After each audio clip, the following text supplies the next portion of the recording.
একদিন আপনার হলো ঢাকা ক্যাপিটাল, আরেকদিন ঢাকা রাইডার্স, আরেকদিন আরেক রকম, এরকম যদি না হয়।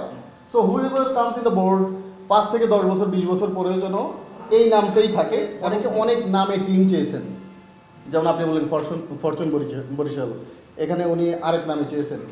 এই নামগুলি বোর্ড ঠিক করে দিবে এবং বোর্ড এটাকে আমরা ট্রেডমার্ক করে নিব। এই নাম আর কেউ চাইলেই চেঞ্জ করতে পারবে না।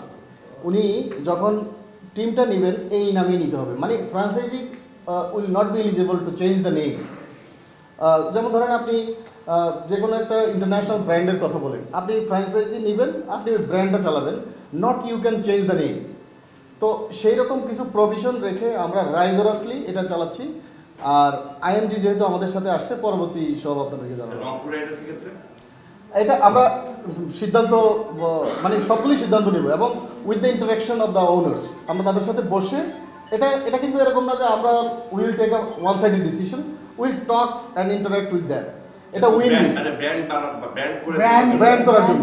কারণ হলো কি, যেমন ধরেন একদিন আপনার হলো ঢাকা ক্যাপিটাল, আরেকদিন ঢাকা রাইডার্স, আরেকদিন আরেক রকম, এরকম যদি না হয়।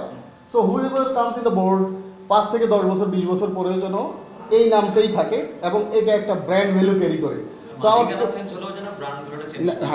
সাথে আমি জাস্ট অ্যাড করি এখানে আমাদের ইন্টেনশন যেটা, একটা ফ্র্যাঞ্চাইজি এখানে আসছে, there is investing a huge amount of money.